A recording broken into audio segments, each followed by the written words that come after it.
Ladies and gentlemen, welcome back to Coach's Corner. My name is Jeffrey David Hartford. I'm your host and the coach. That's the conduit of optimism, altruism, consciousness, and health.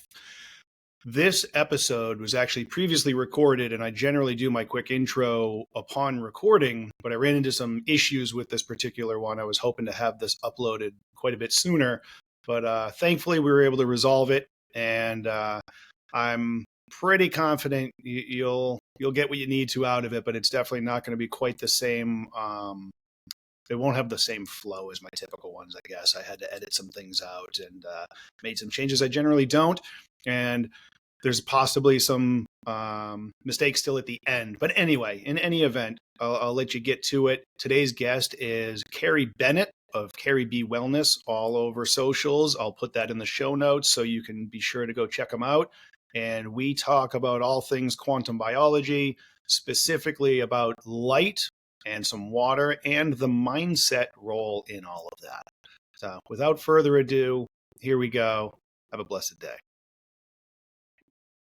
Coach, that's the conduit of optimism, altruism, consciousness, and health.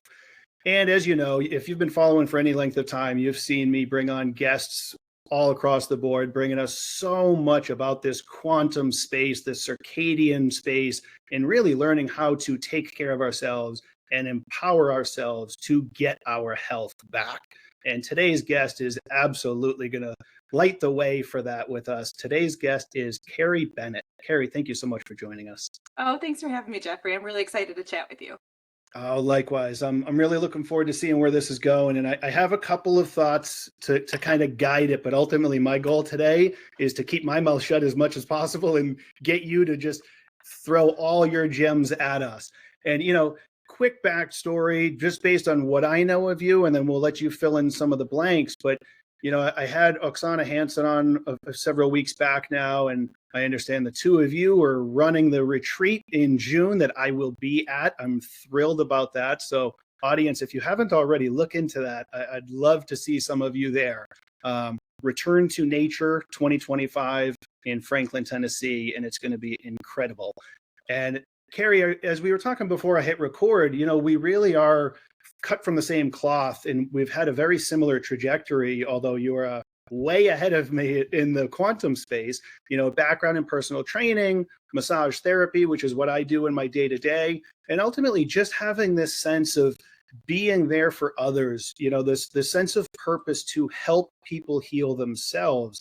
And, oftentimes people kind of get confused, I would say, that to be a healer, that you're somebody that people go to and you heal them. And it's really important to me that we kind of draw that line and that distinction of we are people who have found a way to heal ourselves, and we then empower others by educating them on how to heal themselves. And that's really the direction we're moving in, So I guess we'll throw to you there, just kind of a little more of the backstory, fill in some of the gaps, and what got you to go through that transition from the training to the massage and now into this quantum space. Yeah, sure. No, I love it. It's so funny because I talk to so many people who we have this similar background, right? It's like, I think deep down I graduated with an undergraduate degree with the expectation of going to med school or getting a PhD.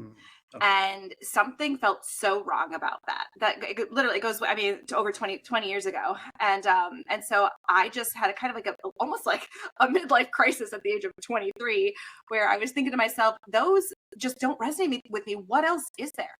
And so I was like, you know what? I'm going to go to massage therapy school. And I had never had a massage before.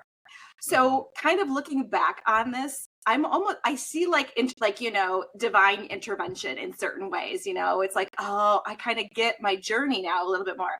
And so having studied undergraduate biology, molecular biology, very reductionist, mechanistic, very westernized in that education. And I loved it. Don't get me wrong. I loved learning that. But then you flip it over to the massage therapy, and it was meridians and energy flow and polarity and craniosacral, therapies. And so it was just a different way of viewing human physiology and human health. And I loved it, right? It really gave me a good kind of, I think, yin and yang, frankly, of how we can maybe look at how the human body operates. And as I was going through massage therapy school, having been a college athlete, I became a personal trainer, a fitness instructor in so many different modalities. I mean, you probably, I'm probably older than you, Jeffrey, but like in turn, I taught Tai Bo, I taught step aerobics, I Yeah. taught, Pilates, I taught all the classes, and I loved it because I thought that was the way to be healthy and stay healthy, and really the only way, right? Massage, I thought was a great way to help support that, but I Mhm. really put all my eggs into the fitness basket. And so then fast forward about 13 years ago, I had my first child. And I had little things pop up in my health, but I was really able to either, overcome them or forget about them or just put them on the back burner. But when he was born, it became more than, oh, you're just a new mom. We're talking just debilitating digestive issues, Mm. insomnia, but chronic fatigue at the same time.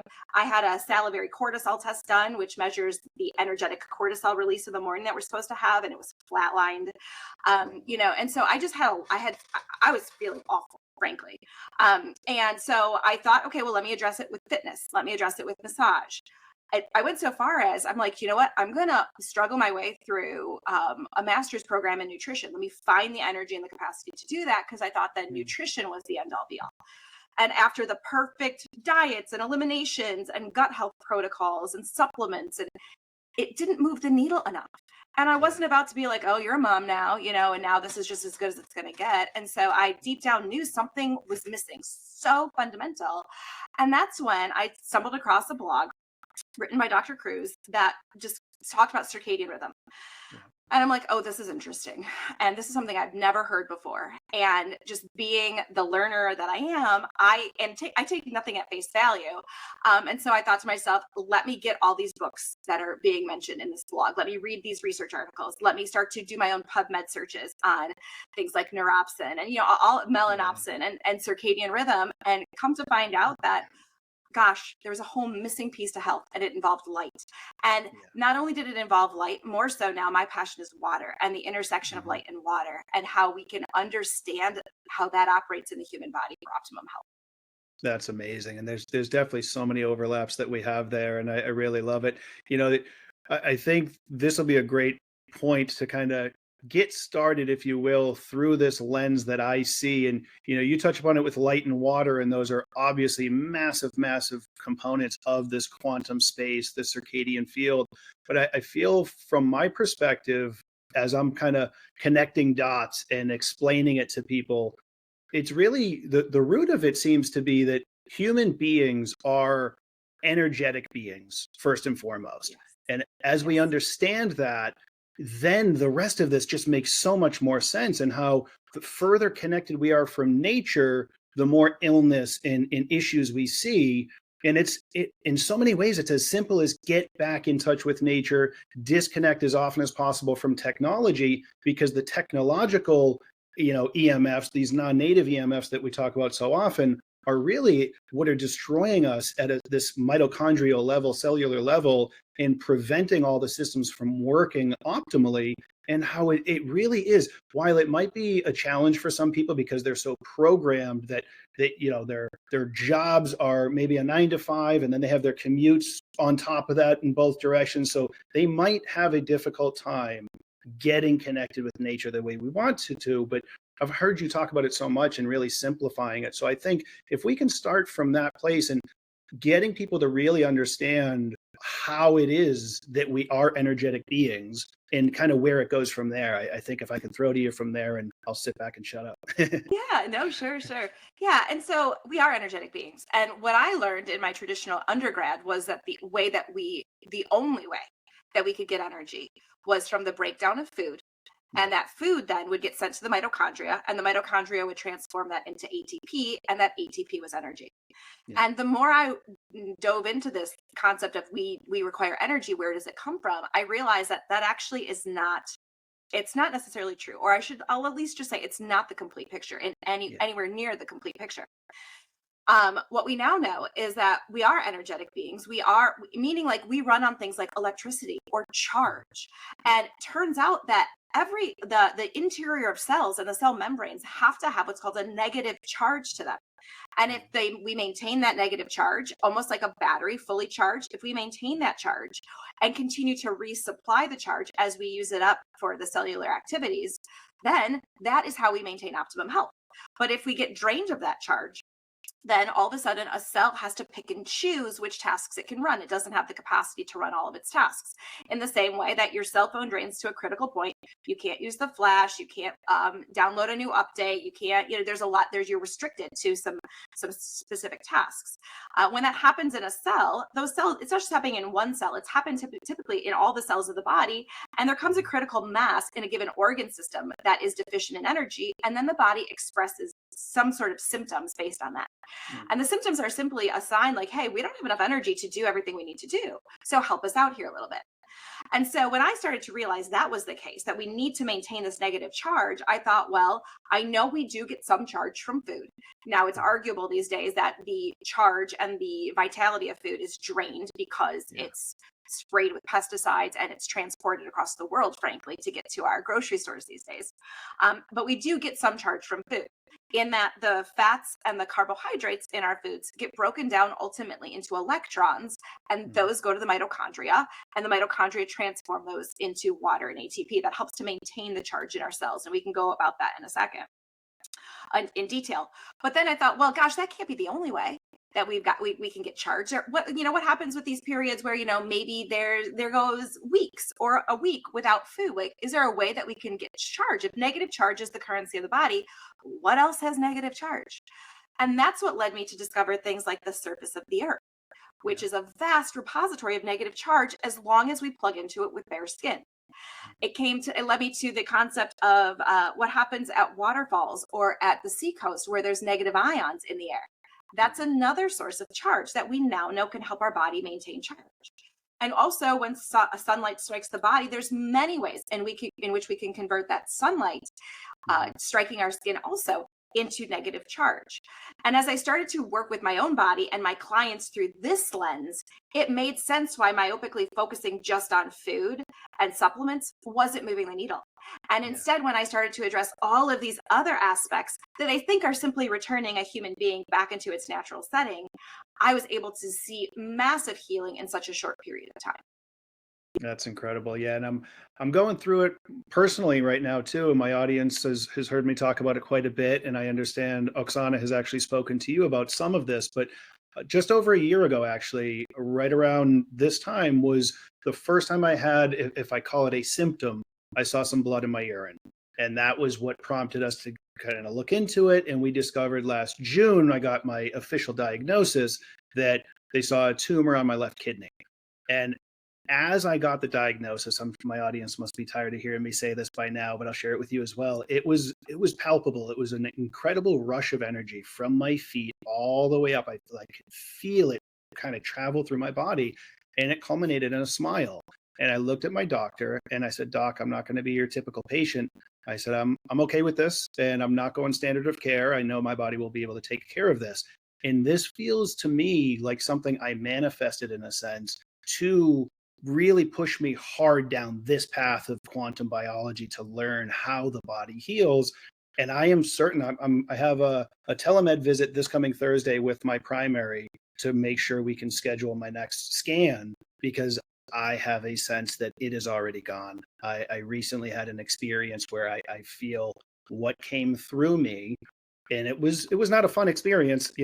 My ultimate goal of sharing my story with people is hopefully it lights a fire on their backside now to make these changes before they get a diagnosis. But that being said, even if you've already been diagnosed, if you just give the body what it needs to heal itself and then get out of the way, it can happen. Most of what I've been doing is, my whole day-to-day lifestyle has changed. I'm up so early and I'm out there, I'm grounding in the morning on my front yard. My house faces east, so I'm watching the sunrise come up. I get UVA rise, UVB rise, all this beautiful stuff.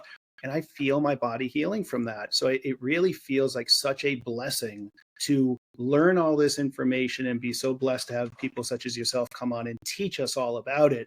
And my role as the conduit is to just be able to be here and be this vessel of information. And it feels, it's a crazy thing in a sense to get excited about, but I really am thrilled about it.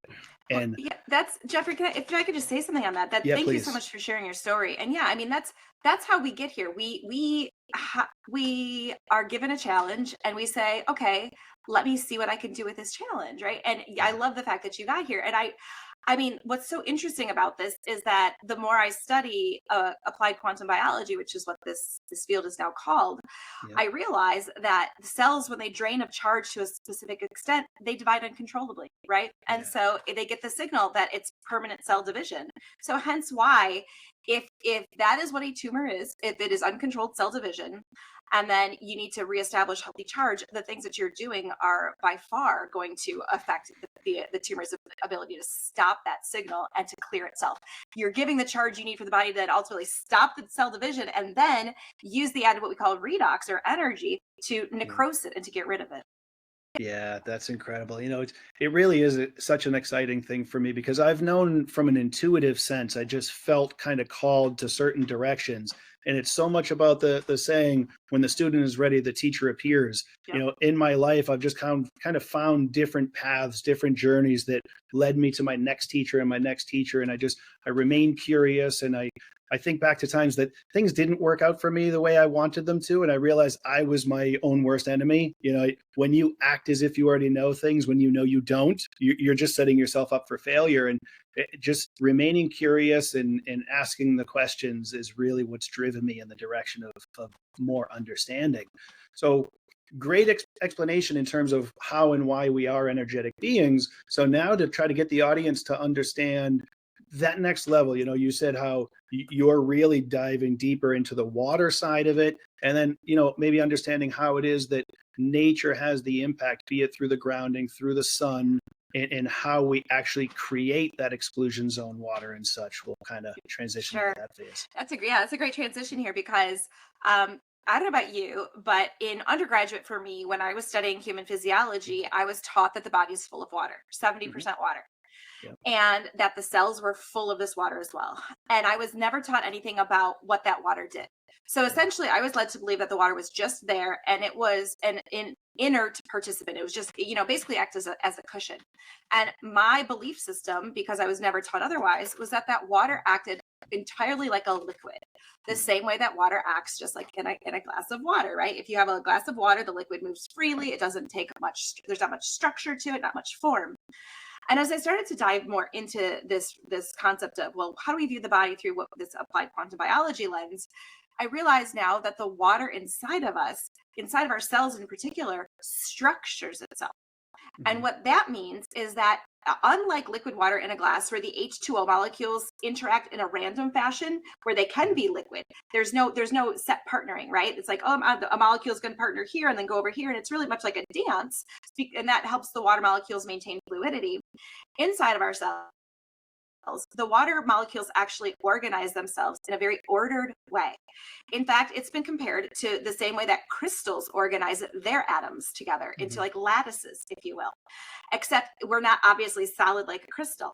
We still maintain fluidity. And that is what I experienced during massage therapy, where you could hold an area that felt really adhered and stuck and knotted, and you could Yep. feel that softening. And that Yeah. softening felt to me like a gel.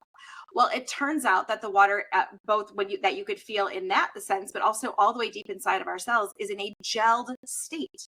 And so Hmm. the water molecules arrange themselves in a very structured way that give the water special properties, including a new consistency, which is a gel-like consistency that Dr. Gerald Pollack has termed the fourth phase of water. And so this fourth phase of water is not just there; it's an active participant, if you will, in cellular physiology and cellular health. And the key thing that really moved the needle a ton in my knowledge with this, and also my empowerment in terms of how to support my health, was when I realized that water has a negative charge to it. Hmm. So unlike liquid water in a glass, where all the protons and electrons add up to cancel each other out, essentially it's neutral in charge. In this structured fourth phase of water inside of the cells that Dr. Pollack calls exclusion zone or EZ water, this EZ water is negatively charged. And then multiple studies have been done to show that as I said before, as the cell drains of this negative charge, the cell becomes dysfunctional. One of Hmm. the first things that happens is you get what's called a Warburg physiology, and that Yeah. Warburg metabolism, it puts a lot of acid into the cell, right? And so again, it drains the cell of charge, and then eventually that Warburg metabolism is not just associated with cancer, but it gets to the point where it becomes cancerous, and which is why you hear Hmm. things like, well, cancer is associated with an acidic like an acidic environment, microenvironment. All an acid is excess protons, not enough electrons. It's just another way to view it. And when we give the body back the charge, well, we can help to reestablish a healthy microenvironment. And so the next layer to this was like, okay, so this exclusion zone water inside of the cell is full of negative charge. And so, okay, what can we do? How can we maintain this to the utmost? Well, the next layer in Jerry's research, again, which just blew me away, was that when an undergrad student, actually, he's the coolest. Like if I were back in college, I would want to do my PhD through him, because what he let these undergraduates just kind of mess around in a like a clever, curious way. And one of the undergrads was studying the exclusion zone and had just an old incandescent lamp to like look at it a little bit closer. And apparently this student shined the lamp on it and was looking at it and forgot to turn the lamp off. And went, he used the bathroom, got some water, came back, and it showed that exactly where the lamp was shining, the exclusion zone, this charge essentially expanded 3 to 4-fold, meaning something in the energy from that lamp essentially charged that exclusion zone. And so that building of that exclusion zone means more negative charge. And through the research, they found that that's infrared light. Modern lighting doesn't have it, as you know. And so essentially, this is where I came to popularize this phrase that is, we are batteries made out of water charged by sunlight, because we're designed to be, we're full of this essential nutrient called water, this fourth phase of water, and we're designed to maintain our healthy negative charge through sunlight exposure on the skin, and just ambient sunlight exposure as well, because infrared is that wavelength range, that's specifically the one that I'm talking about that charges up our water battery, is the range that we feel as heat. And infrared is always about 40 to 50% of sunlight. And so if you look at it that way, it makes perfect sense that I was not designed to be divorced from nature to the extent that I am divorced. And then it led me to this idea, well, what about earthing? Does that replenish exclusion zone water? Yes, it does. What about the negative ions? Turns out that negative ions structure millions of water molecules. So we're essentially pulling in the negative ions as another means of maintaining this water structure and this negative charge. And so to me, it's so empowering to think, gosh, yes, I'm living in kind of like this convenient lifestyle, which I'm continually reframing in terms of what do I actually need and how do I want to live. But to be able to tell my clients, please go outside, touch bare feet or bare skin to the earth. Please go outside and get that infrared light onto your skin and charge your water batteries. And time again, you hear amazing transformations. Now, sometimes they're short. I've had people who are on disability and then after 3 days of doing this, it's like they're a new person and they can start working again. Whereas I've had other people who have had literally like 6 to 9 diagnosed autoimmune conditions and had to work through this process for about a year.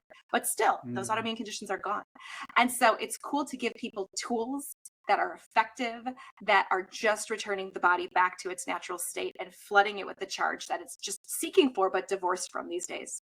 Absolutely. And that explanation is incredible. That really makes it kind of click even more for me. And I'm certain it will for the audience as well. And, there are a couple of different directions I'm thinking there. I think the first one I want to point out is you use the phrase infrared, and so many people now, because of what marketing and advertising does, they automatically think, oh, infrared sauna, red light therapy, and it's all these devices. And I know they all have their role to play. They're there for a reason, and so many of them are wonderful. But my general rule with this is, let's find where we can leverage what's free and just get into nature and do it that way first. And then sure, with the people that their schedules are just crazy, so maybe they literally cannot be outside grounding at sunrise and get UVA rise and all these different things. So maybe we can take a quick little segue here and kind of talk about what's the optimal, what's the free nature optimal, and then what are some options that we can utilize and leverage with a device. Yeah, that's a great segue too. So the free and the ideal, right, is we go outside, because light, I'm sure you talked about this with Alexis, right? But light is information. And so that information, we can't just be full of energy, because if we're full of energy without the information to know what to do with that energy, it's pointless. And so the changing sunlight from all the changing colors provides the information about what we need to do and when we need to do it. And so going outside anytime, has a benefit. But there does happen to be what seems to be a very key time in the morning, which I would call from about sunrise till about 2 hours later. That chunk of time has such a change from being asleep in darkness and layering on the different colors and different intensities, that it really seems to trigger a whole bunch of cascades in the body to get the body started, really running all of its programs for the day. And so going outside anytime though, but that could be a simple for me, it's, yes, I work, but at the same time this morning, wake up, pack my kids' lunches, and we're outside driving to school. And as we're driving to school, the windows are cracked. The sunroof is open to get the natural light in. Before I had my first client for the day, which I can do on the phone, I parked in a parking lot where my window was facing east. I could open it, I could get that natural light. So as soon as I recognized that this was a thing, right, that the light was information, I thought, how can I conveniently get that information in an unfiltered way? And so that's with naked eyes and windows open whenever possible. Now, if it were me and I had to go from darkness to an office, that is where there's researchers who are talking about, well, okay, what happens to the body in an office? Well, you're divorced from the information, you're divorced from all the infrared, you're also divorced from red light. And it turns out that the red and the near infrared light, those wavelengths, help the mitochondria make water for us. And that's one of the ways that we can replenish this charged water inside of us. And so the research that I love here is through the lens of Dr. Glenn Jeffrey, who's applying red light therapy to people before they go into like an office type environment. And he's showing that their mitochondria are more efficient in spite of the fact that those environments are not necessarily ideal for mitochondrial health. So I'm having now my clients utilize red light therapy in the morning before they go into the office, and then get outside, get those little light breaks whenever you can. Sometime throughout the day as well, usually in the evening, I have clients, if they have a sauna or access to hot to heat through the lens of sauna, hot bath, hot shower. Believe it or not, that heat is infrared light, right? You'd see it if you had those cool military goggles on, right? You'd see the infrared light coming from it. And you recognize now that, okay, so I just have to pull that into my body in whatever way I can. And so hot showers, hot baths. And interestingly, at least in the United States, where I've tested extensively, that by definition or by code, the drains and the pipes have to be grounded. And because water can conduct Earth's energy through the plumbing, being in a bath or being in a shower, you are not just getting the benefits of the infrared, you're also earthing at the same time. Wow. And so I find it to be a very restorative practice for people because of all the benefits they're getting from that. That's incredible. That makes so much sense. And I feel like I should have known that, but I had no clue. And that's absolutely brilliant. I mean, throw a little Epsom salt in that bath as well and really get even more out of it. And that's a wonderful transition. I'll bring this up based on the books recommended on your website. I've been soaking this in recently. And I guess we'll go with similar benefit then, or a similar segue, if you will. We know stepping our bare feet on the earth, and now we also know being in the tub, great way to be grounded. But what about for people who are indoors all day, don't get a chance to get outside and ground enough? What about the whole science behind grounding sheets and such? Is it really going to be beneficial? And then I guess I'll say, yeah, excellent. And the distinction too, I understand, rather than using the plug that comes with it and plugging it into the ground of the outlet, using a copper wire run out to a stake actually in the ground is even more beneficial, right? It's even more beneficial, but there's nuance to all this, right? And so ideally what we're doing is we are outside. It's simply because not only are you getting connection to Earth's charge, but when you earth and ground outside, in the same reason why radio antenna at that radio station, the same reason why they want their antenna grounded is because it enhances something called the signal to noise ratio. Meaning we're designed to tap into key signals. And these days, because we've got radio waves and non-native EMFs really everywhere, including being stored on our physical bodies, that we have a harder time tapping into key signals. And one of those key signals is the Schumann resonance. And that Schumann resonance is what organizes our brainwaves into the calm creative state, yet still able to be in the beta waves where we're logical and we can adapt to our environment. And so outside is great. However, indoors, you're at least getting Earth's charge if you can get an earthing mat. I recommend the ones that I've most recommended simply because I've tried bunches, and there's a lot of good ones out there, but the ones that I currently recommend are from Intuition Physician, because my clients are oftentimes sensitive to the materials that things are made of, and she makes them out of organic cotton and linen. And so it's a very good quality product. I have had clients plug them in as long as they've tested their outlets. You can essentially test to make sure her company essentially sends an outlet tester. As long as that third prong is grounded, she has a cord that filters the dirty electricity so that you're just getting a DC current sent to you, which is very, very nice. And my clients love that. But if they can't, that's if they can't go do it outside. And a lot of my clients who, let's say they work in an office or they're work at the bank, they don't have the luxury of being like, hey boss, do you mind if I stake this copper rod outside and run it through an open window? And so that is an option and beneficial, right? Because you're getting that charge flow through you and to replenish your exclusion zone water in spite of being completely divorced from the earth. And so I don't want people to shy away from that, because frankly, if you look at the earthing and grounding research, very little research is done by saying, okay, person, let me measure X, Y, and Z before and after you have bare feet on the earth. And in fact, the vast majority of it is done with artificial grounding technologies through the third prong in the outlet, and you're still seeing benefits. Even in places like the NICU and the ICU, where there's tons of dirty electricity, it's not an ideal, that it's not an ideal EMF environment. Yet those patients that are grounded are the ones that are recovering faster. They're showing less, for example, damage to their organs while they are recovering. So I still want to tell people that when in doubt, try to be earthed and grounded in whatever capacity you can. That's fantastic. That's so good to know. I'll be sharing that with a lot of people. Because again, for me personally, I like this premise of learning something semantically, but then putting it into practice and truly learning it experientially. And once you can marry those two, then you can really speak of it from a place of truly understanding it.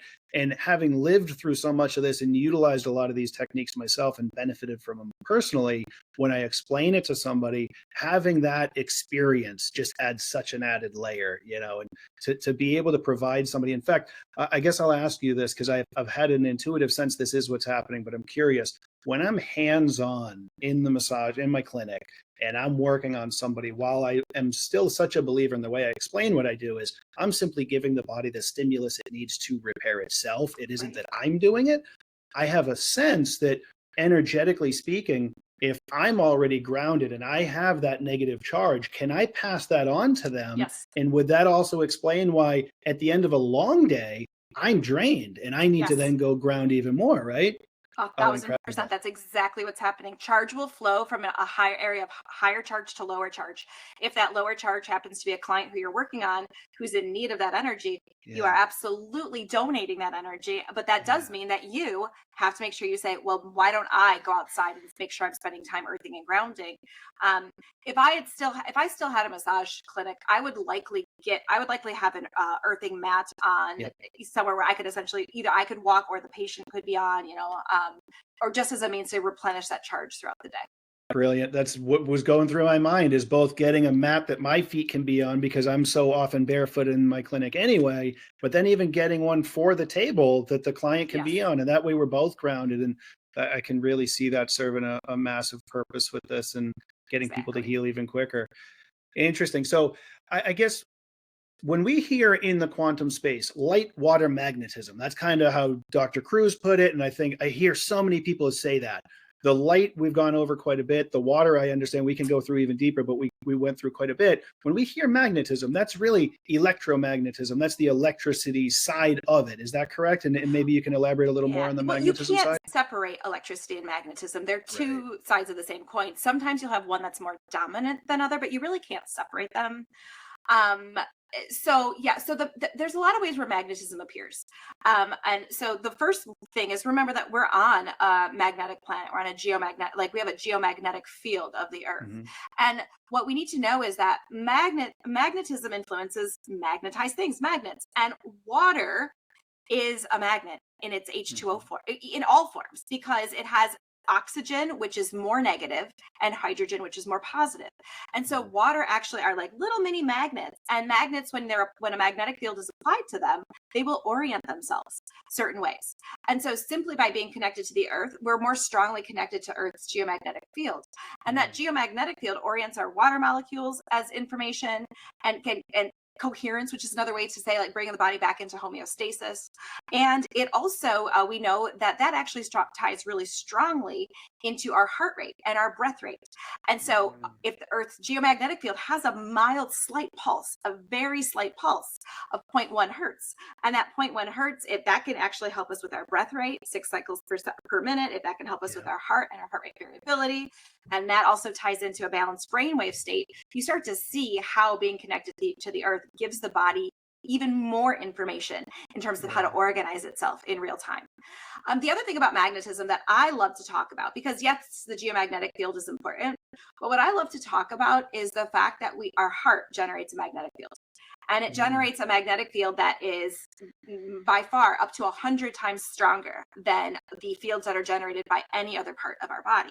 So meaning as blood flows, because red blood cells have a negative charge, or they're designed to, as they flow, that flowing negative charge produces this magnetic field. And this magnetic field, then we now know through the lens of the biofield. So this is where quantum biology, this is where I'm trying to push quantum biology to get outside of the physical body and into the fact that we understand that there's this field of energy around humans called the biofield. And that biofield, we can address things in the biofield. So the biofield essentially has a duplicate of what's going on in our physical body. And if there's lack of energy in our physical body, it'll show up as lack of energy in the biofield. And you can address either, right? If I address the physical body and then take an image of the biofield, which can be done through certain technologies, you can see it replenished, and vice versa. But because the heart's magnetic field is a huge contributor to the energetic quality of our biofield, and that different emotional states influence that field and the strength of that field, it's really why you see people like David Hawkins, who talked about the scale of emotions and consciousness, with things like, ideally our default is more along the lines of joy, contentment, bliss, compassion, love, those types of emotions. Because when we're in those types of emotions, that magnetic field is more expanded, and that magnetic field flows into our body as additional energy. And so if you can then have an organized magnetic field that's then informing your body with both additional layers of energy and information, this is the emotional component that ties into healing. And I think it's very much overlooked in those of us in the quantum space who are just talking about the physical body, and we really need to extend that conversation. That's beautiful. And that really, I made a note here how listening to you really do such an incredible job of blending the hard science with more of this spirituality sense of it, this energetic sense of it. And that's the exact explanation. That's brilliant. I mean, as you're explaining that, I can just see, like, we hear the term ether and just this field around us. Is that a similar thing that you referred to, the biofield? Is that kind of the ether? The biofield is made up of ether, but the ether has to organize itself in such a way that it comes into the biofield and becomes part of our body. And so this goes back to ancient esoteric texts where you talk about prana and life force energy and those sorts of things. And what we know through those texts, but also then modern research, is that there must be a way that we're literally drawing energy from this field, invisible field. And this field essentially makes us up as well. It's been given many names, right? It's even been given the name of God, right? Or consciousness.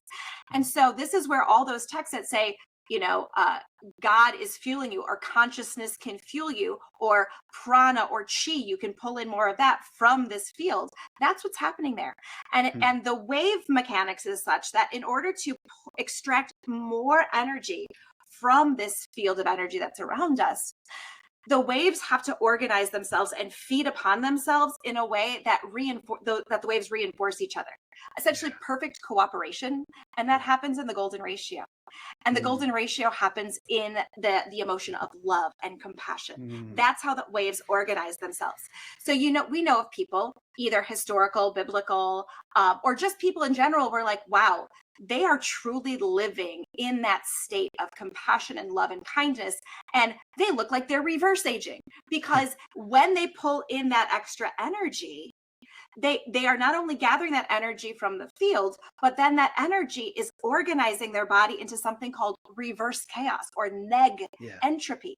And so it's essentially, it's a way that they're maintaining, not that youthfulness is essential, but they're maintaining a more youthful, vital energy and vital spirit because of how they're extracting that chi, or that prana, from the ether, organizing it into their biofield.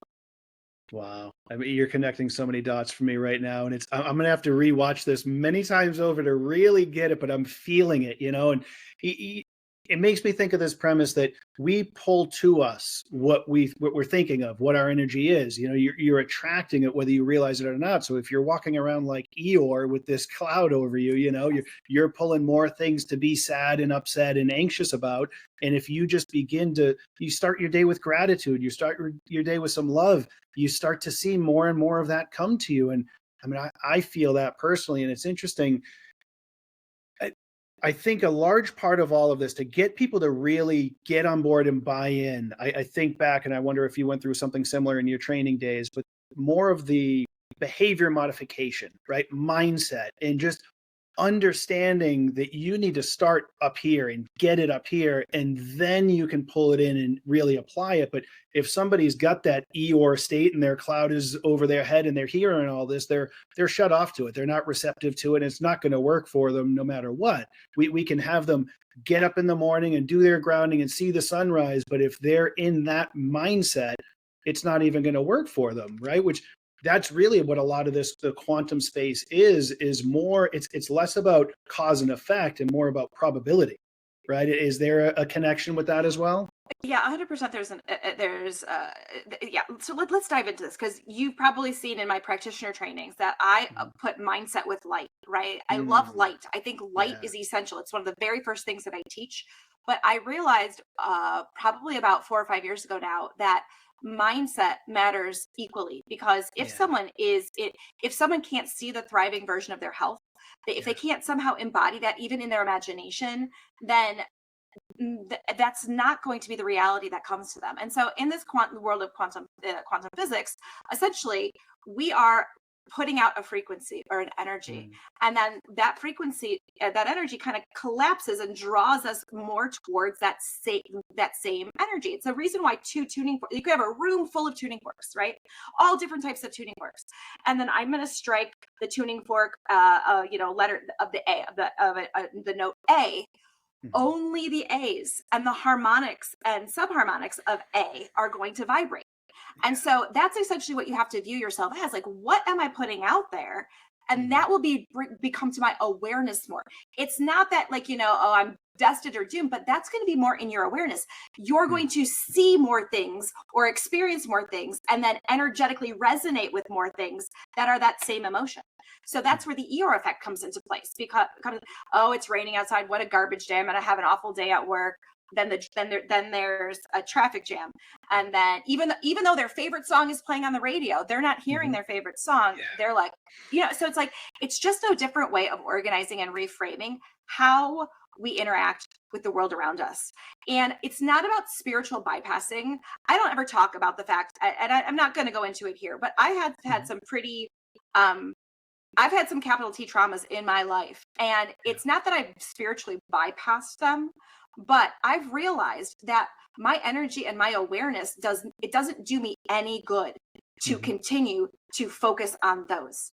And in fact, as soon as one of the tools that I'm going to put out there for people is the easiest meditation on the planet to do is called the loving kindness meditation.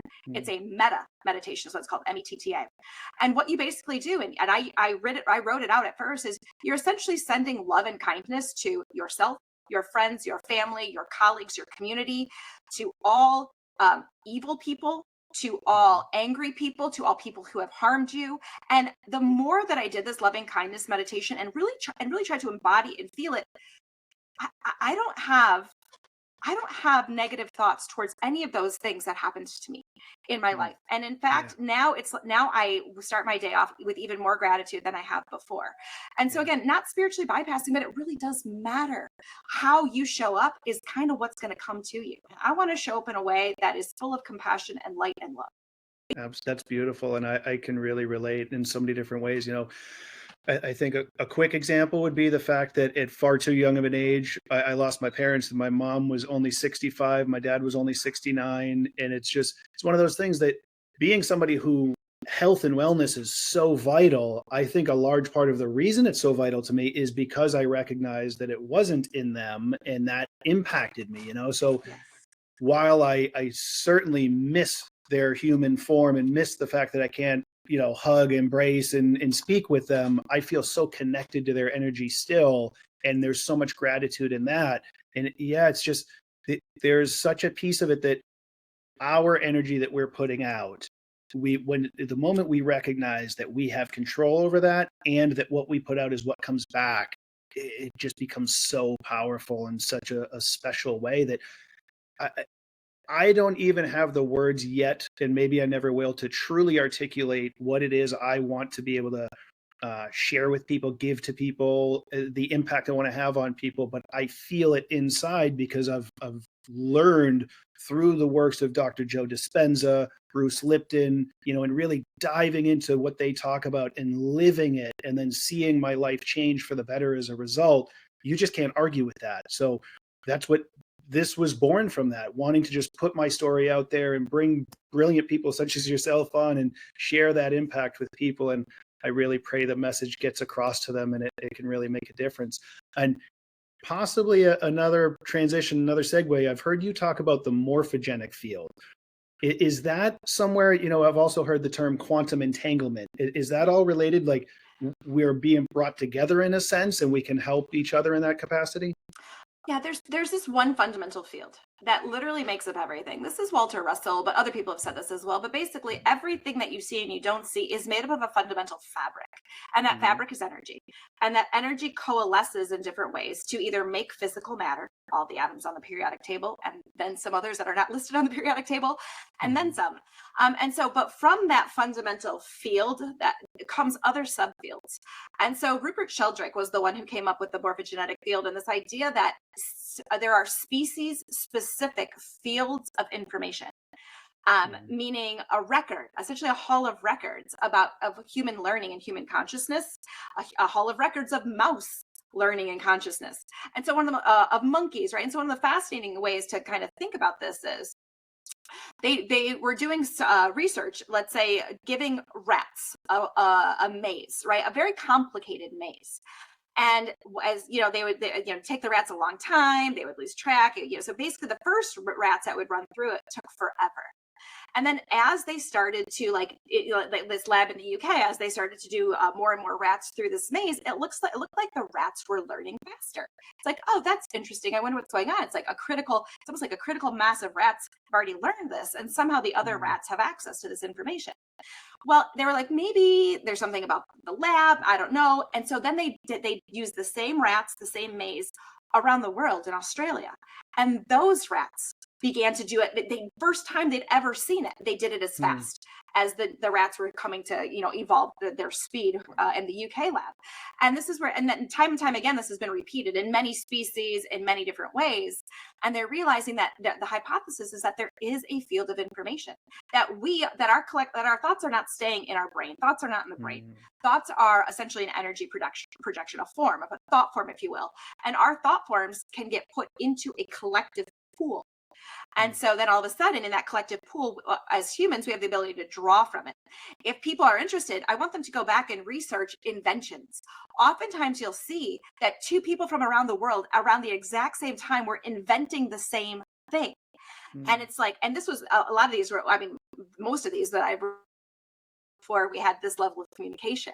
And so what's going on there? Or is it just that are people just putting enough thoughts about something that then we're drawing from it together and we're able to, say, okay. And so now I believe that with this whole quantum biology space is that we're reaching a critical mass of people. And I think it is Mhm. thanks to podcasts like this and social media that we're putting this information out there that more and more people when they hear it, they're not like, oh, that's ridiculous. Like it was at the Yeah. beginning. At the beginning, people are Yeah. just look at you like you've got, 3 eyes or 2 heads.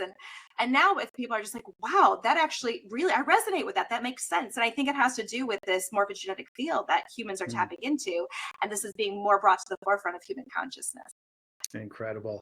I'm glancing at the time because I know you do have somewhere else to be, and it's killing me because I could do this for hours with you, and I love this. But I do think we will do our best to try to wrap up soon. I know I kind of looked through a couple of different things before we got started. So it's carriebwellness.com and Carrie B Wellness on Instagram, YouTube, pretty much all the different socials is simply Carrie B Wellness. Carrie B Wellness. Excellent. And so you have so much information on your website. Audience, go check it out. There's a lot of free resources. There's more if you want to really study and get to understand it. There's some that you can purchase. And if people want to work directly with you, how do you go about that? Right now, unfortunately, I had to block off my one-on-ones because they were just Okay. so getting so booked too far into like so far into the future. So what I do with Sure. people now, and it's working very well, is I'm having people join my private community because Mhm. and deciding that they're going to make a commitment. I have 3.5 hours a week of live Q&As. The ability to work with people when you get to see them essentially twice a week. If they can't show up live, they can put their question ahead of time, it will get answered. And I can really start to get to know people at a deep level in the community as well, and start to help people through all their unique health challenges that they're working on. And that way I get to, like I said, I get to see people maybe 3.5 hours every single week, as opposed to Yeah. 1 hour every 3 months, which was just not ultimately working for me and my level of how I want to work with people. So Yeah. check out my private community. It's a great space to get that more personalized support.